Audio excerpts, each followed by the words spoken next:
꿈과 몸. 49. 너의 바깥에는 아무것도 없다. 이것이야말로 내가 궁극적으로 배워야 할 것이다. 그러한 깨달음을 통해 천국이 너에게 회복되기 때문이다.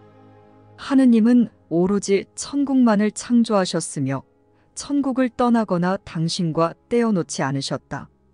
천국은 하느님 아들이 사는 곳이며 그는 아버지를 떠나지도 않았고 아버지와 떨어져 살지도 않는다. 천국은 어떤 장소도 조건도 아니다. 천국은 단지 완벽하게 하나인 상태에 대한 알아차림이며 다른 것은 아무것도 없다는 알미다.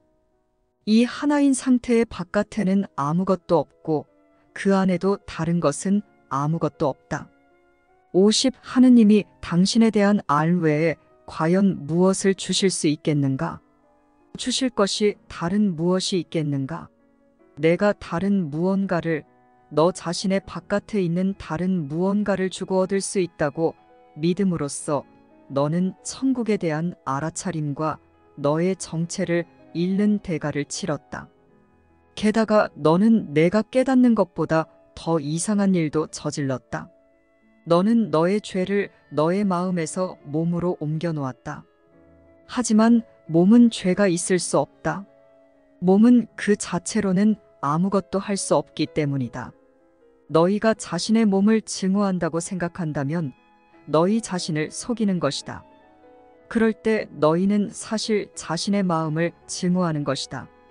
너희의 마음들 안으로 죄의식이 들어와서 마음들이 서로 분리되어 있으려고 하기 때문이다. 하지만 마음들은 그렇게 할 수 없다. 50일 마음들은 결합되어 있지만 몸들은 그렇지 않다. 분리가 가능해 보일 수 있는 유일한 방법은 마음에게 몸의 특성을 부여하는 것이다. 그러면 이제 마음이 분열되어 있고 사적이며 홀로인 듯이 보이게 된다. 마음을 분리시키는 마음의 죄의식이 몸에 투사되어 마음 안의 분리를 유지하고 마음이 자신의 정체를 알지 못하게 막는다. 그리고 몸은 공격받기에 고통받다 죽는다. 마음은 공격할 수 없지만 판타지를 만들어서 그것을 행동에 옮기라고 몸에게 지시할 수는 있다. 하지만 몸이 행하는 것은 결코 만족스러워 보이지 않는다. 몸이 실제로 마음 자신의 판타지를 실행에 옮기고 있다는 것이 의심스러운 한 마음은 자신의 죄의식을 몸에 더 많이 투사하여 몸을 공격할 것이다. 52. 이런 면에서 마음은 분명 망상에 빠져 있다. 마음은 공격할 수 없지만 공격할 수 있다고 주장하면서 자신이 몸을 해치려고 행하는 것을 사용해서 자신이 공격할 수 있다고 증명하려 한다. 마음은 공격할 수 없지만 자신을 속일 수는 있다. 마음이 몸을 공격했다고 믿을 때 마음이 하는 것이라고는 이것이 전부다. 마음은 자신의 죄의식을 투사할 수 있지만 투사를 통해 죄의식을 면할 수는 없을 것이다. 마음은 분명 몸의 기능을 잘못 지각할 수 있지만 성령이 확립한 몸의 기능과 다르게 바꿀 수는 없다. 몸은 사랑에 의해 만들어지지 않았다. 하지만 사랑은 몸을 정죄하지 않으며 하느님의 아들이 만든 것을 존중하고 그를 환상에서 구하기 위해 사용하면서 몸을 사랑스럽게 사용할 수 있다. 53. 분리의 도구가 구원의 수단으로 재해석되어 사랑의 목적에 사용되도록 하지 않으려는가? 복수의 판타지가 판타지로부터의 해방으로 전환되는 것을 환영하고 지원하지 않으려는가? 몸에 대한 너의 지각은 분명 병들 수 있지만 이것을 몸에 투사하지는 말라. 파괴할 수 없는 것을 파괴적으로 만들려는 너의 소망은 전혀 실제적인 결과를 낳을 수 없다. 하느님이 창조하신 것은 하느님의 뜻이기에 단지 하느님이 원하시는 대로 존재할 뿐이다. 너는 하느님의 뜻을 파괴적으로 만들 수 없다. 너는 너의 뜻과 하느님의 뜻이 상충한다는 판타지를 만들 수 있지만 그것이 전부다.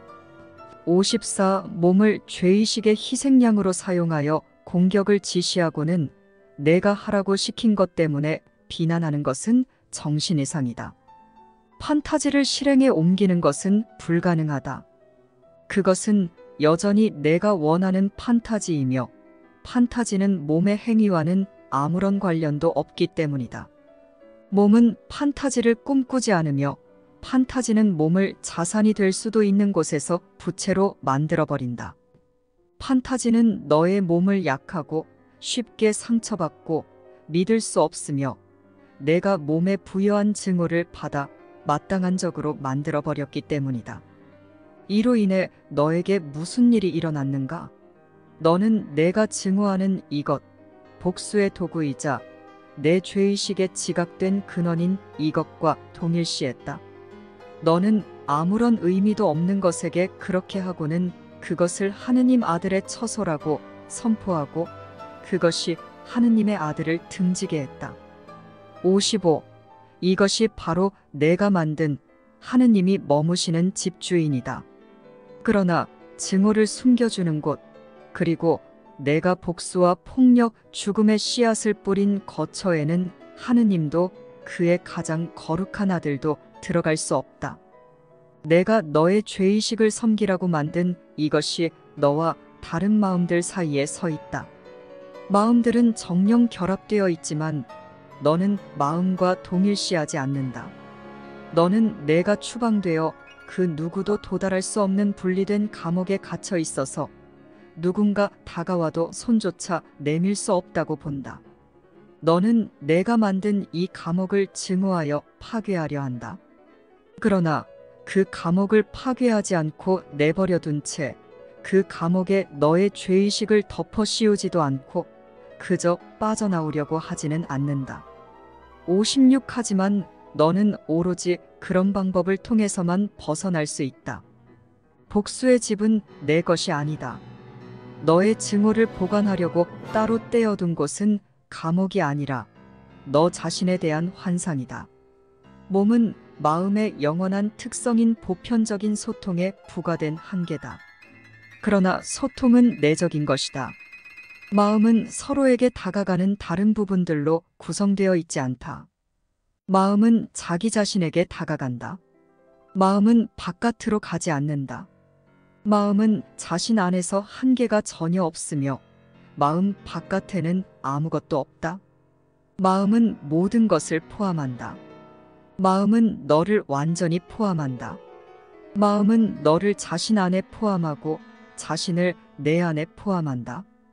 그 외의 것은 어디에도 없고 언제까지라도 없다. 57. 몸은 너의 바깥에 있다. 하지만 몸은 너를 둘러싸서 다른 사람들과 격리함으로써 너를 그들로부터 떼어놓고 그들을 너로부터 떼어놓는 듯이 보인다. 몸은 거기에 없다. 하느님과 아들 사이에는 아무런 장벽도 없으며 아들은 환상 속을 제외하고는 자기 자신과 분리될 수 없다. 이것은 그의 실제가 아니다. 비록 그는 그렇게 믿지만 말이다. 하지만 이것은 하느님이 틀리셔야만 가능하리라. 이것이 가능하려면 하느님은 다르게 창조하셨어야 하고 당신 자신을 아들로부터 분리하셨어야 할 것이다. 또한 하느님은 다른 것들을 창조하시고 실제의 다른 등급들을 확립하셔서 그중 일부만 사랑이었을 것이다.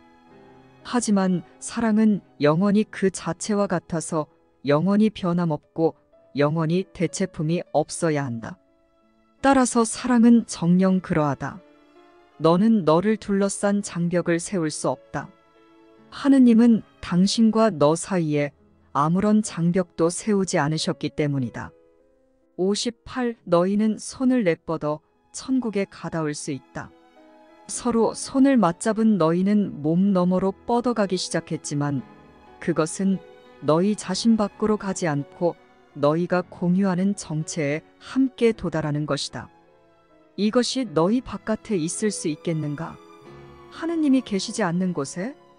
하느님이 몸이신가? 하느님이 너를 당신과 다르게 당신이 계실 수 없는 곳에 창조하셨는가? 너는 오로지 하느님으로만 둘러싸여 있다. 하느님 안에 포함된 너에게 어떤 한계가 있겠는가? 누구나 자신 너머로 보내지는 느낌이라고 부를 만한 경험을 한 적이 있다. 이러한 해방의 느낌은 때로 특별한 관계에서 경험되어지는 자유의 꿈을 훨씬 넘어선다. 그것은 한계에서 정말로 벗어나는 느낌이다. 59. 이런 보내짐이 실제로 무엇을 수반하는지 숙고해보라. 그러면 너는 그것이 몸을 갑자기 의식하지 않게 되고 너 자신이 다른 무엇과 결합하는 것임을 깨달을 것이다. 그러한 과정에 너의 마음이 확장되어 그 다른 무엇을 포함하게 된다. 그리고 그 다른 무언가는 내가 그것과 연합함에 따라 너의 일부가 된다. 어느 쪽도 분리되었다고 지각되지 않기에 둘 다 온전해진다. 여기에서 실제로 일어나는 일은 내가 제한된 의식이라는 환상을 포기하고 연합에 대한 두려움을 잃은 것이다.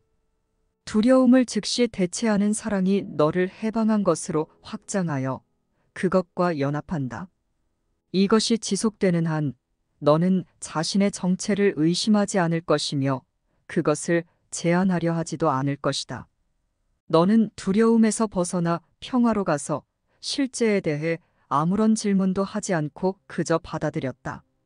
너는 몸 대신에 이것을 받아들였으며 단지 너의 마음이 몸에 의해 제한되도록 허용하지 않음으로써 너 자신이 몸 너머의 무언가와 하나가 되도록 허용했다. 60. 이것은 내가 결합하려는 대상과 너 사이에 있는 듯한 물리적인 거리, 공간상 각자의 위치, 크기나 겉보기 특성의 차이와는 무관하게 일어날 수 있다.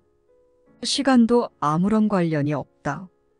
그것은 과거로 가버린 것, 현재에 있는 것, 혹은 미래에 예상되는 그 무엇과도 일어날 수 있다. 여기서 그 무엇은 어떤 대상이든 어떤 장소든 될 수 있다. 소리나 광경, 생각이나 기억, 심지어 구체적인 언급 대상이 없는 일반적인 아이디어일 수도 있다. 하지만 그 모든 경우에 너는 아무런 조건도 없이 그것과 하나가 된 것이다. 너는 그것을 사랑하며 그것과 함께 있고자 하기 때문이다. 그러므로 너는 너의 한계가 녹아 사라지게 하고 너의 몸이 복종하는 모든 법칙들을 중지하여 부드럽게 밀쳐둔 채 그것을 만나러 서둘러 달려간다. 60일. 이러한 벗어남에는 폭력이 전혀 없다. 몸은 공격받지 않으며 단지 제대로 지각된다. 몸은 너를 제한하지 않는데 그 이유는 단지 내가 몸으로 하여금 너를 제한하도록 허락하지 않기 때문이다. 너는 실제로 몸 바깥으로 들어올려진 것이 아니다. 몸은 너를 담아둘 수 없다. 너는 내가 있고 싶어하는 곳에 가면서 자아의 느낌을 잃는 것이 아니라 얻는다. 육체적인 제약에서 해방되는 이러한 순간에 너는 거룩한 순간에 일어나는 많은 것을 경험한다. 시간과 공간의 장벽이 제거되고 갑자기 평화와 기쁨을 경험하며 무엇보다도 몸에 대한 의식이 사라진다. 그리고 이 모든 것이 과연 가능한지에 대한 질문도 사라진다. 62. 그것이 가능한 이유는 내가 그것을 원하기 때문이다. 그것에 대한 너의 열망과 함께 일어나는 자아의 갑작스러운 확장이야말로 거룩한 순간이 지닌 저항할 수 없는 매력이다. 거룩한 순간은 너에게 자신의 안전한 품속에서 너 자신이 되라고 요청한다. 그곳에서 한계의 법칙이 너를 위해 제거되어 너를 열린 마음과 자유로 맞아들인다. 이 피난처로 오라. 그곳에서 너는 평화로이 너 자신이 될 수 있다. 파괴도 탈출도 아닌 단지 조용히 녹아들어감을 통해 그렇게 된다. 그곳에서 평화가 너와 결합할 것이다. 그 이유는 단지 내가 평화로워지라는 사랑의 다정한 부름에 응답하여 사랑의 가한 한계를 내려놓으려는 용의를 내서 사랑이 존재하고 사랑이 너를 이끈 곳에서 사랑과 결합했기 때문이다.